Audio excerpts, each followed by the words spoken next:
Welcome back to Jersey Matters. According to a recent report, there are about 165 million tons of plastics in the ocean today. Raising awareness about the threat of runaway plastics was just one of the goals of the third annual EarthFest Overpack, which took place in Bergen County recently. The event featured a number of activities, all designed to drive home the importance of caring for the environment.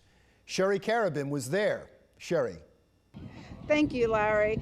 Earth Day may have come and gone, but taking care of the environment was definitely on the minds of those who turned out at the third annual EarthFest Overpack. From pony rides to a full-blown recycled regatta, there was plenty of fun to be had and lessons to be learned. 2, 1, you're up! With the sounding of the siren, boaters took to the waters recently at the Overpack Park Kayak Center in Leonia. They boarded vessels made from everyday recycled products in a race designed to convey some serious environmental messages. All of the material that you saw floating on the creek just now in the shape of boats, or what passed for boats, is better that way than seeing it floating out here as just debris that we have to use our volunteers to go out and clean up.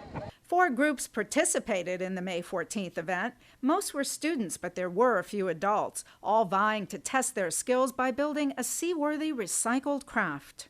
Paddles are made out of recycled plywood and curtain rods. The goal?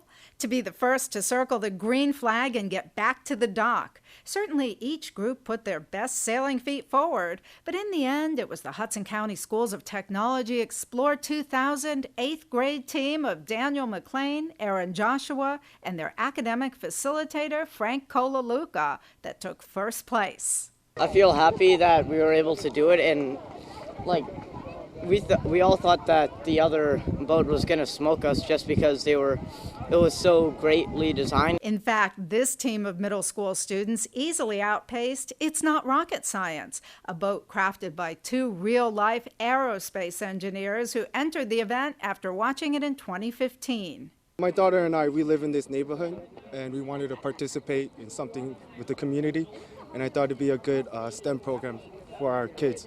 As for what happens to these recycled creations afterwards? Once they're done, if they don't want to keep it on the mantelpiece as a trophy, they can actually disassemble their boats and everything can go into the recycling bin. The barrels are going to be made into prop planters for the school's garden. The regatta wasn't the only activity at the event. Not far away, others were testing their skills at this fishing derby. Did you catch anything? Yeah, I catch 2 fish, and they're both sunnies.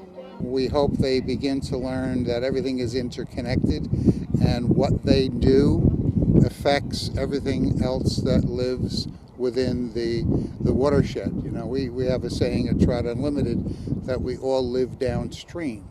So what happens one place always affects someone else.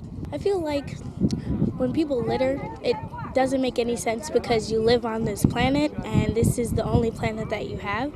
And so when you litter and you pollute and then trees and grass and things don't grow, then how are you going to breathe and how are you going to live on this planet?